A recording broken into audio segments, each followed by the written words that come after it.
She looked for an umbrella. A small one could bend to the wind. A big one could bend in the wind. Water was desperately needed, and a steady, soft rain that quenched the soil would have been ideal. Instead, there was a downpour for the ages. And all this on the same night he came to see her, after years. He called to say he was in town. This implied he lived elsewhere, but she didn't ask. She didn't ask how he had found her cell phone number either. She didn't ask the purpose of his visit or what he expected from contacting her, if indeed he had expectations. A surge of pride overcame her, as though she'd passed a crucial exam with high marks. "Oh, hi! Nice to hear from you," she said. How are you? Other people ask the same question. How are you? Can you come to my reading? How about lunch on Wednesday? In Oliver's mouth, the question was fraught with meanings that reverberated long after the words had been spoken. How are you? I wish we could take a walk in the park right now. How are you? I miss you. How are you? I want to live with you inside the eye of a needle.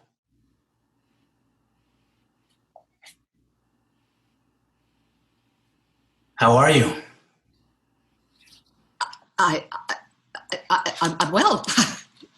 Great, actually. Working, writing. And you? Same, basically. I have a new book in galleys. Congratulations. I'd be happy to read it. Of course. What's the title? I think it would surprise you. Very little would surprise me. Though I have no doubt your title will surprise me. You have the gift of originality. I'm more concerned about having something to say of enduring value. Thank you, though. I'll get you a copy. She breathed a sigh of relief. In years past, his imperviousness had caused her pain, but right now, it made her feel safe. They were in familiar territory. She divulging her frustration, he oblivious to her mood or feigning to be. I have to end the conversation without another incident. I'll read it with great pleasure. Means a lot. Goes without saying. I don't believe you read my last book. Is this your third? I sent you. You were on the list. Oh, we moved twice. I didn't know. Twice in 12 years. It would be best to send the new book to me at school. Will do. Though, can I see you? She was ready for this moment, having rehearsed it in her mind over and over again, even though there was nothing to suggest it was coming. Sorry, I don't think it's a good idea. I'm terribly busy. I really don't want to go there. Meet me on the street corner at 7. Which street corner? 82nd and Columbus.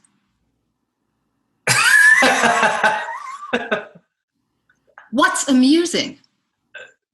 The first time I attended your class, you critiqued a student for using an address in his story. You said trivia was the enemy of the interior monologue. Trust the reader to fill the gap. I was right. Meet me on the street corner at 7 would have been just perfect. Intimacy restored. She wanted to say more, but he had already hung up. As always, he didn't claim the last word, but he took command of the last beat of silence. The black umbrella would make me look old. It was the only white umbrella she could find, apart from a dusty, oversized green Wimbledon umbrella, a relic from her youth when she and Ben used to wait for hours in the unrelenting London rain for the first ball to be played. I'll go out with my elegant, flowered, small umbrella that sheds warm light on my complexion and makes me look like I still have potential. As a woman, that is. As a writer, she had given up long ago. Her early novels probed the lives of people who struggled to survive under the social radar. Those novels were received well enough to earn her a tenured professorship, but they disappeared quickly from the shelves. Then came a novel saturated with her unbridled anguish, a story of a man who had withered a woman's heart like the drought did the land.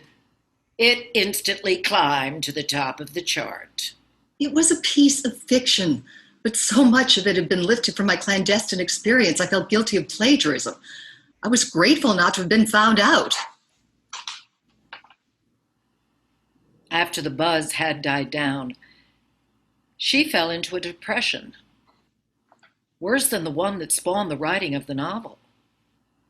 Feeling calm became her goal. She swore to never again see him, no matter the excuse, a decision as essential to her survival as the choice to take the next breath.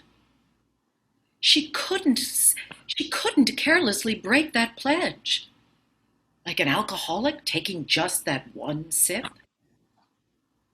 Even as she could easily convince herself that calling him now was not like calling him then, that she was a different woman, that she was free. I am free. I'm so free that it took me a few seconds to identify his voice on the phone. May I please speak to Anna? I didn't recognize his voice until he said my name. That's reassuring. I must have achieved more distance from my past than I've given myself credit for. Maybe seeing him will help me find closure, or at least an explanation. Why he had come to New York to begin with, why he abruptly left. The truth can be liberating. But what if he didn't love me, then departed once there was nothing left to seduce? That would be unbearable. What if I was too insignificant for him to even probe the depth of his attachment? That would be unbearable. But what if he confesses? It would be prudent to postpone the meeting until she was ready. Or better, until she grew so old that time had stripped her memories of their poignancy. She could still call him to cancel.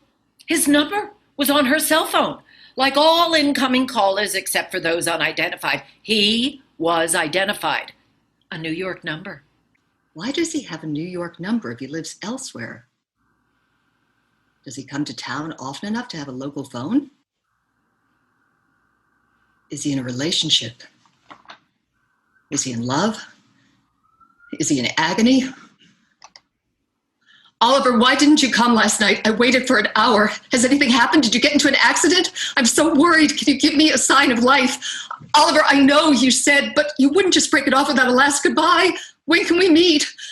Oliver, how could you be so cruel? I know you're not sick. Someone told me you gave a brilliant lecture in Los Angeles. What were you doing on the West Coast? When are you coming back? Are you coming back?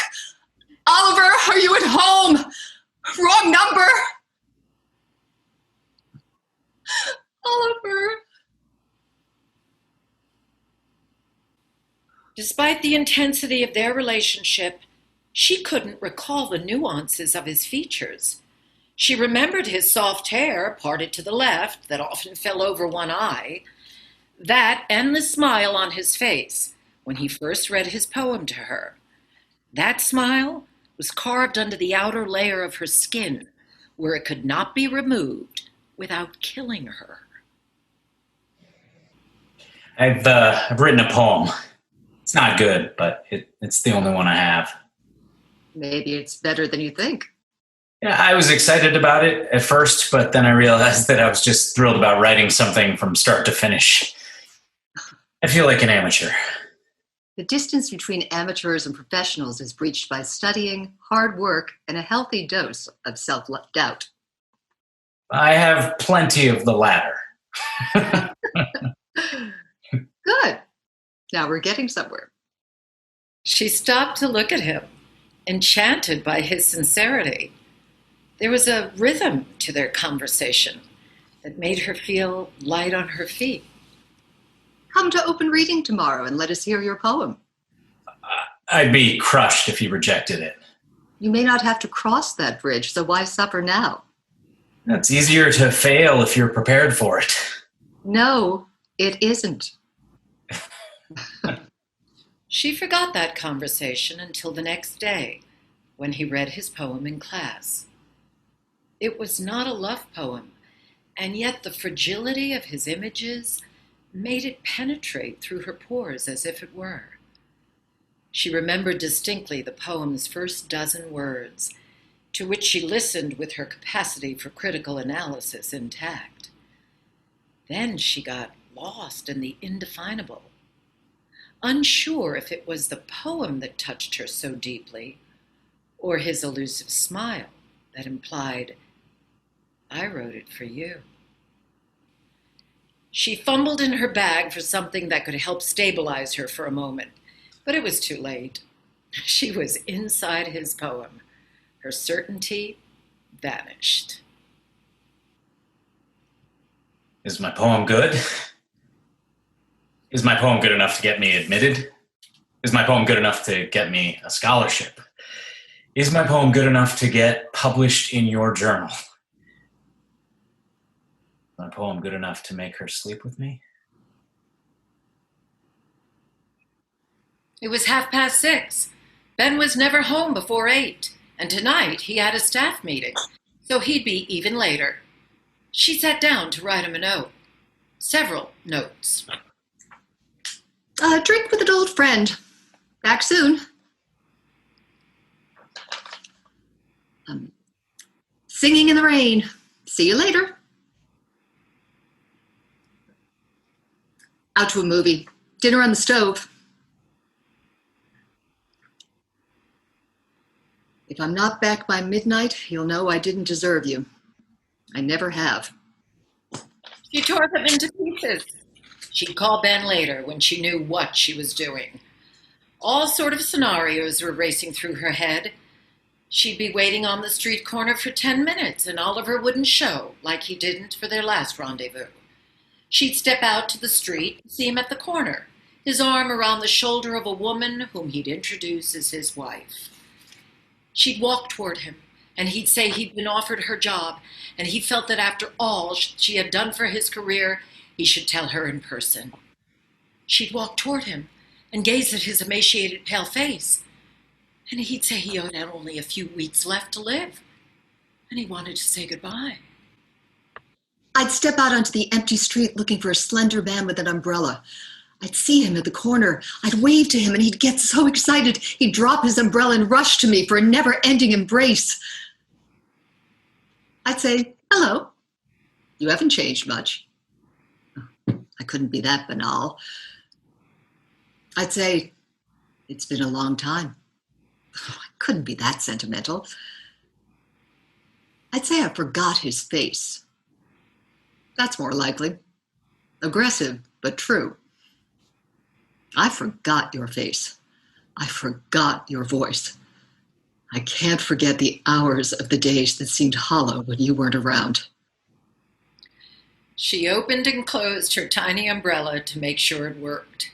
She grabbed her bag and checked her phone for a last-minute text message. It was 5 minutes to 7. She stepped out of the apartment and headed to the elevator. It was waiting on the first floor. She pushed the button. It flickered. The other day, a neighbor got trapped inside for an hour. She couldn't take a chance. She started to walk down the stairs. I didn't run because the last time I did, we did, me and Ben. He tripped and broke both his legs. I walked down cautiously, slowly leaving behind floor after floor. When I had nearly reached the bottom, I heard a sequence of sounds in orderly succession as on a movie track. A door opening, steps on a stone floor, umbrella shaking in the air, spraying water, a man coughing. Ben! Going out in this weather? I'm running out to the drugstore. Aren't you early? Oh, meeting got canceled. We sent everyone home. Oh. It's raining buckets. Oh, I bumped into Oliver outside, dripping wet. Oliver the poet? In the flesh. Haven't seen him in forever. Huh. He hasn't changed much. What's wrong? And with the elevator? Oh, it's stuck on the 4th floor. Push the button again.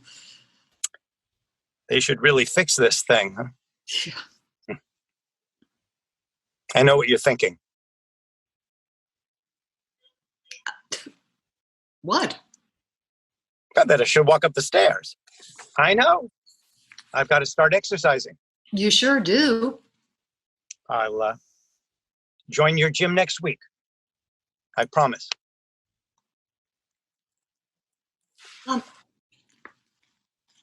Did Oliver say what he was doing in town? I invited him upstairs to dry off and have a drink, but he said he was already late for something. Well, it's impossible to be on time on a night like this. My words exactly. But he said he was 12 years late. She felt her heart skip a beat. He shook his umbrella again. Bits of water splattered around. He removed a drop of water from her cheek. You look pretty with your makeup on. I wonder what it means, being 12 years late for a meeting. 12 years. It's an eternity. On my way in from the street corner, I tried to think of the reality of 12 years. 12 years ago, you went to Paris for a week and didn't come home for months. In the course of 12 years, your mother died. I got fired. We lost all our money in the crash. I had the accident. You went through your depression.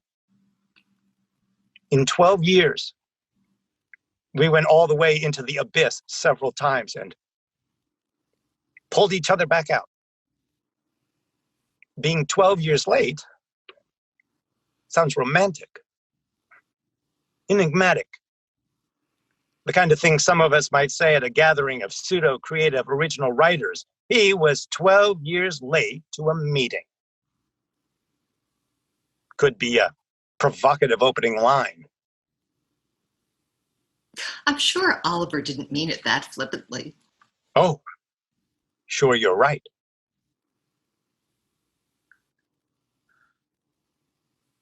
Looking at my wrinkles? Our history. One deep crease for each crisis. Come, the elevator is here. Do you think it's safe to take it? If you have to go to the drugstore in the middle of the storm, at least use my umbrella. Otherwise, you'll get drenched. He got in the elevator and smiled at her through the glass as the elevator went slowly up. She walked to the exit, opened Ben's umbrella, and stood outside. The storm was beginning to lose its fury, the heavy rain becoming a soothing drizzle. She could feel her limbs again. Oliver had surely left the corner after his encounter with Ben. She could call to tell him she was coming, or she could stand there a few minutes longer, then walk up the stairs to the 4th floor, as if it were a day like any other. I remember Oliver's first poem. I saw a leaf at the bottom of the hill. I am that leaf, waiting for the wind to lift me into the life that would follow, and all things unknown.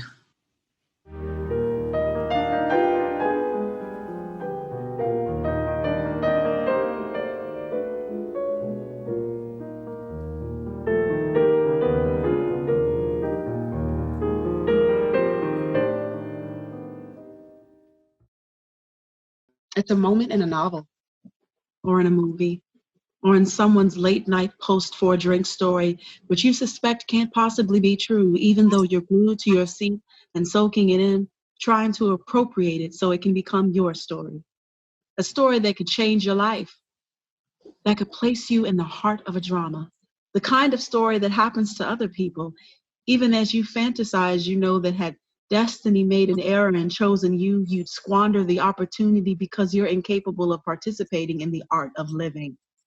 Convinced that you're not born for greatness or for exceptionalism, not even for adventure, that you came into this world to be just another particle in the sea of blandness that surrounds the chosen ones and propels them into the stratosphere like that collective mass of humanity on the subway platform that shoves you forward with unbounded force straight through that open door of the train just before it closes behind your back. And the man to your right is so close, his arm is resting on yours. He talks to you and his voice quivers. Seems fate has thrown you into my arms, literally and figuratively. You look at him and realize that life has stopped for you at this moment, and the impossible is touching your arm. But just as you become aware of the meaning of it all for the first time within your grasp, the train stops and you're pushed out by the same unrestrained energy that thrust you in. The arm of an everlasting bond is torn away from you by the massive weight of bodies in motion. You lose your grip on the handle that could keep you inside, and you're thrown out the doors. They shut in your face while the man of the miraculous encounter is barely able to see your desperate eyes searching for a mouthed message. Shall I wait for you here? Shall we meet at Time Warner at 7? But you've already missed the window of opportunity because he says, Nah, forget it. You had your chance and you blew it. You're not who I thought you were, and you are not who I thought you could be. That becomes the defining moment of your life. The almost moment of an almost story of an almost life. And you know, you forfeited it not because of your circumstances that you couldn't control, no, but because you didn't believe you were worthy. Because it was easier to let it go and fall back into your routine of failure and disappointment with its bruising, comforting familiarity. This is how it's been through all the years of my life. And so when he said she was pregnant, I was not surprised. He was someone I pinned my hopes on, and I felt some love for. So of course he would have to meet another woman, get her pregnant, and she would take him away from me. The situation made sense. Considering my karma built around never getting what I wanted, never wanting what I get, and never fighting for it neither. She's pregnant. Did you hear what I said? You said she's pregnant? I said those words, but then I was silent again because I didn't know what to say. And what was the point anyway? Guys had left me for much less, so might as well get it over with. I guess you're telling me that she's pregnant and consequently you're breaking up with me and going with her. I didn't say that. You told me she's pregnant after we've been going steady for 8 months. I know the drill. She's your other woman, and the other woman always wins. What? How do you know that? The other woman, she's filled with mystery. The other woman can become an old hat. Not if she's pregnant. That gives her power. Unless she doesn't keep the baby. Then why did you tell me she's pregnant? Because she's keeping it and she expects you to play daddy, then you want me to move out of the way and understand. Yes, that's what he wants. He wants me to understand. You don't care? It's your child, not mine. I mean, I assume it's your child. What do you mean? I don't mean anything. A woman knows a child is hers, moving inside of her womb, making her pee hard. A man knows nothing. Why would she lie to me about something that big? What do I know? I've never been the other woman. I've always been the older girlfriend, the obstacle. Okay, so she said that she was pregnant because I told her that I wasn't going to leave you. And that's the only way that she could make me do it. He told her he wasn't going to leave me? When did you tell her you weren't going to leave me? Right away, after we did it the first time. And the second. And the 19th. 15th. And then she said she was late and she was going to see her OBGYN. Okay, then. Good luck. I still don't want to leave you. If you don't want to leave me, then why are you telling me she's pregnant? That's an invitation for me to walk. I just thought you always have solutions. Maybe you'd have an idea of how I could get out of this problem. Because what can I do? It's so disrespectful for me to ask if this is my child. Like I suspect that it's a trap or that there were other guys. Especially since when a woman is with me, she's very satisfied. So there's no need for another man. So I looked at him and I loved him and I said goodbye to him in my heart at that same time. But then something happened. My stomach churned and my head whirled and I ran to the bathroom and threw up. I was sick of giving in. I was sick of being passive. I was sick of losing. What's wrong? You have a stomach flu? Let me take you home and I'll give you some extra strength Tylenol. It's all right. You don't have to take me home. You can take me home and help me into bed, but don't give me extra strength Tylenol or any meds. I'm not sick to my stomach. I'm not sick. I'm pregnant. That's why I threw up. I was going to tell you, but then you surprised me with the news about the other woman. I'm pregnant and it's a boy. How do you know it's a boy? Did you have a test done? Of course I didn't. I didn't even go to the OBGYN yet. I just know it's a boy because when you make love to me, you're so strong.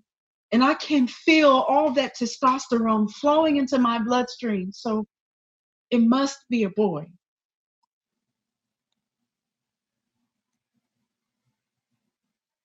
My mom left home after I was born. I lost him. He didn't look at me. His eyes were someplace else.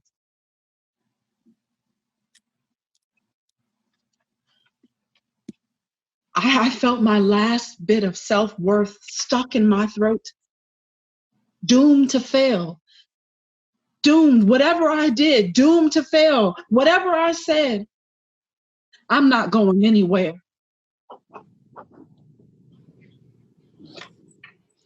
I love you. I'd be lost without you. You've been lost with me. Fear of abandonment, fear of not being good enough.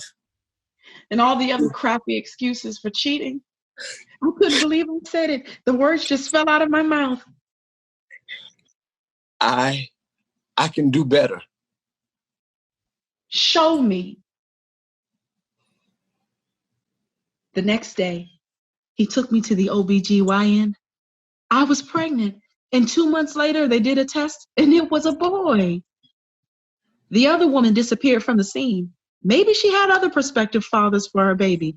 And maybe she wasn't pregnant at all. Last week, I saw her on a platform. The 6 train was filled to the brim. There was no way all of us could climb inside. And I was waiting too, but with the baby in my arms, everybody just parted every way for me, just like the Red Sea did for Moses. And I got in. As those doors closed behind me, she gave me the V sign. One day, she'll find herself at the center of her own story.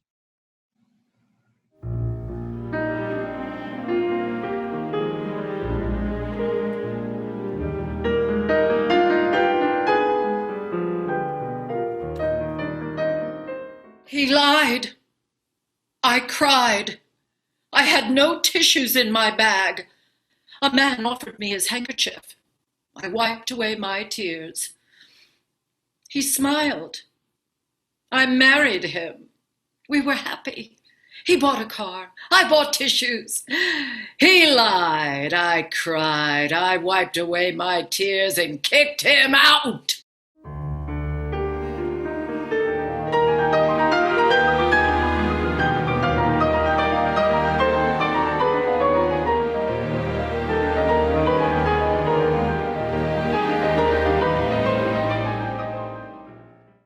After after my husband died, my bed became enormously large, mutated from California king to a Siberian snowfield. The deeper I sunk into it, the vaster it seemed. I couldn't lie in the center. It reeked of death, no matter how painstakingly cleaned. I couldn't lie on my side, made me feel guilty. Guilty of being warm beneath the skin. I couldn't lie on his side. His side was stiff. Hours with nobody on top of it, and the mattress had already turned to cement. Like a heart deserted. His side was intent on punishing me for the blood streaming through my veins as it always did. No welcoming party on his side. There was no hugging of my shoulders, arms, or gentle bending under the weight of my buttocks. Just a firm rejection of my entire body. Want to be alive? Not on my watch. I tried my side again. The very side that had been duly mine, even though I'd slept on the edge of my side for months and months, giving him space, giving him comfort, giving him everything I could give so he wouldn't have an excuse to die on me. He won't die, I thought, unless he's decided to give up. Don't give up. Life isn't that bad, not yet. Look, I've given you 3/4 of the bed. I've replaced the mattress 4 times. First, when you needed support. Softer when it hurt, spring air when turning from side to side in bed was your only workout. And one more time. I don't remember why. Because you asked me to. Because you had to be reassured there was no limit to what I'd do to keep you wanting to live. We cheated death for a long time. I by making life too nice to want to depart from, he by playing alone. I tried to cheat death a bit longer, but suddenly it didn't work. Death was winning.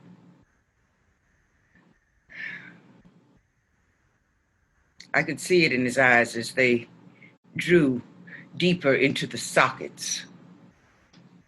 Then it came, sneaking in behind my back.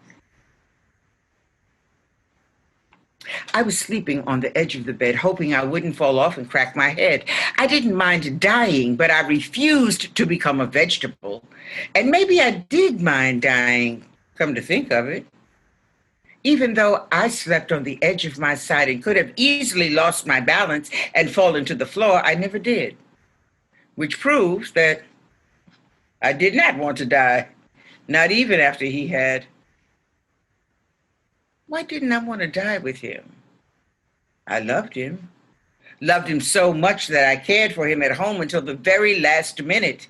Caring for the well-being of an adult with a body you can't lift, with physical impulses you don't want to hear about, desires you can't fulfill, and fears you can't alleviate is hard. And yet, I didn't want to die just because he had.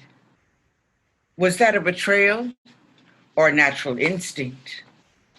I wanted to discuss it with him in detail, with all its nuances, like we did other matters of importance in our lives. He would have said that I had always been my own person, and that was the way he loved me and wanted me to be. Or he'd have said something like, if you had died, I wouldn't want to live without you.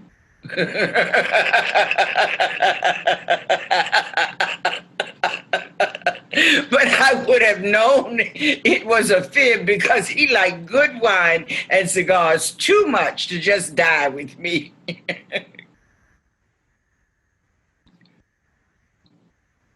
Only I couldn't discuss it with him.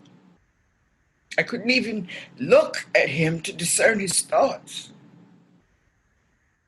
A lot was happening after he died. But the only thing that felt real was the nothingness of it all. As soon as I saw him dead, I called the children.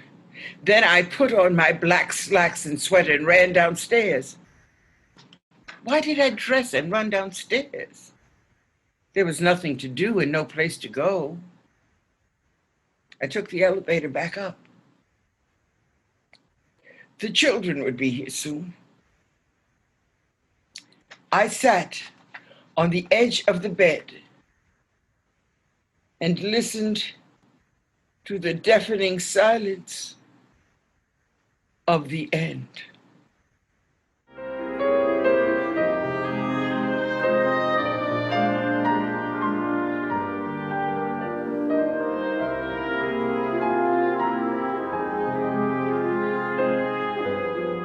On her first birthday, she wanted a banana. On her 5th birthday, she wanted a bicycle. On her 10th birthday, she wanted to be taller. On her 16th birthday, she wanted her mother to leave her alone. On her 25th birthday, she wanted Tom. On her 41st birthday, she wanted sex. On her 55th birthday, she wanted a massage. On her 63rd birthday, she wanted another grandchild. On her 85th birthday, she wanted the phone to ring. On her 93rd birthday, she didn't want a banana, but she ate one all the same because it was the only thing she could chew.